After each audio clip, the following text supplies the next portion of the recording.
আমার একটা মামলা ছিল যে আজকে কোর্টে, যে আমি ছিলাম ইনফরমেন্ট পক্ষে, ইনফরমেন্ট মানে বাদী পক্ষে ছিল।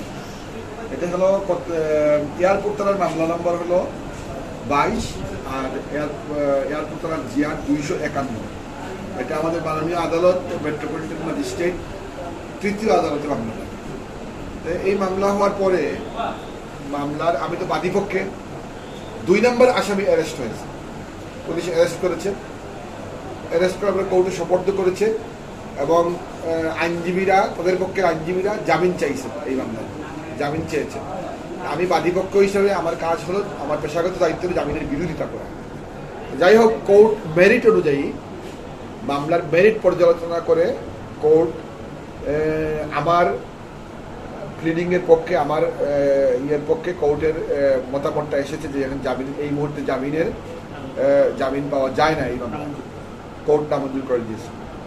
যাই হোক, বিষয় শেষ। কারণ আমাদের পেশাগত দায়িত্ব, আমরা বন্ধু বান্ধব যারা আছি, এক সময় ইনফরমার পক্ষে কেউ, মানে বাদী পক্ষে কেউ বিবাদী পক্ষে, এটা তো পেশাগত দায়িত্ব।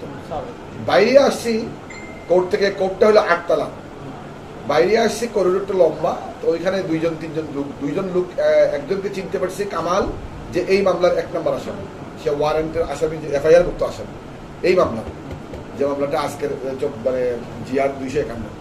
সে আরেকজন মানুষ, আরো 2জন মানুষ। তখন ওই আমার উদ্দেশ্য করে গালাগালি শুরু করছে যে আমার ভাইয়ের জামিন হয় নাই, দা দিয়ে কোপাবো, চাপাতি দিয়ে কোপাবো, ছুরি দিয়ে মেরে ফেলবো, অনেককে মেরে ফেলছে। আমি প্রথমে নোটিস করি না এই বিষয়টা, পরে আমি ঘুরে আসছি, বলছি যে কি ব্যাপার, কি সমস্যা?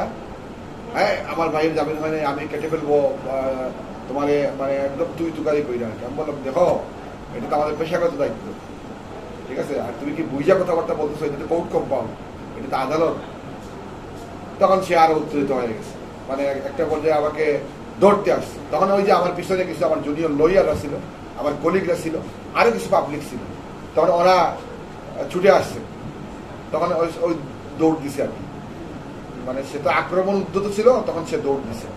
দৌড় দেওয়ার পরে ওরা ওই যে আমাদের উপর থেকে লয়াররা বা আরো পাবলিকরা যখন চিৎকার শুরু করছে, তখন নিচে 8 তলা থেকে উপরে নিচে আমাদের কোর্টের যারা লোকজন ছিল বা লয়াররা যারা ছিল বা আমাদের কোর্টের পুলিশ যারা ছিল, এরা তখন বাইরে আসছে, সবাই বাইরে আইসা ওরা আটকাই ফেলছে, ধরছে। তখন লোকজন সবাই ঘেরাও করে ওরা ধরছে, ধরে আমাদের এই যে পুলিশ রুমে নিয়ে গেছে।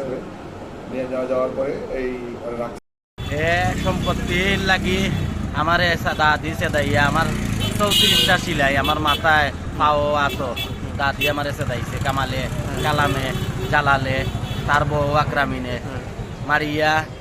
আমি মামলা করছি এয়ারপোর্ট থানাত মামলা করার পরে পুলিশ আয় না কালকে আইয়া পুলিশে তারারে ধরার পরে কালাম রে লইয়া আইছে, কামাল রে, জালাল রে পুলিশে ছাড়ি দিছে আমরা চোখের সামনে। আমরা কেরাম নিন্নাখানে আসামি, আমরা উল্টা আরো পুলিশে শাসায়, সুলেমান দারোগায় এয়ারপোর্ট থানার পুলিশে শাসায় আমরা।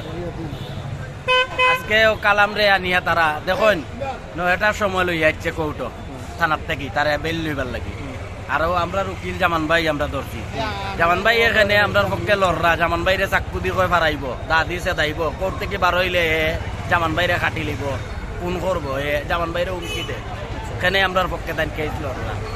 জামান ভাইরে কৌটো ধরি লিছে, মারতো সৎ ভাই, আমার সৎ ভাই সম্পত্তি খাইবার লাগি। আব্বা মারা যাওয়ার পর থাকি আমরা মারি সম্পত্তি আমরা বুক করে খাই। আমরা কলোনি টলনি সব দখল করিয়া, করণী ঘর ভাড়া উঠে 1.5 লাখ টাকা, আমরা কলোনি থামাইবার দেয় না, 1 লাখ তুলিয়া টাকার আজকে সকালকে ঘটনা। আমার মামলা এখানে জামান ভাই লড়রা, জামান ভাই ইয়া টেরের দে, আমার মামলা তাই লড়তা না। তাই যদি আমার মামলা লড়ন তাই সেদাইব, খুয়াইন দিয়ে খাটবো, ফারাই লিব চাকু দি, তাই করে জিতা তাই মামলার থেকে। কোর্টের পরে তারে কোর্টের উকিল হলে দরিয়া বাদে পুলিশের টাইম তারে দিছে, জামান বাইরে ধরি লিছে মারতো এখানে আমার কেস তাই লড়রা।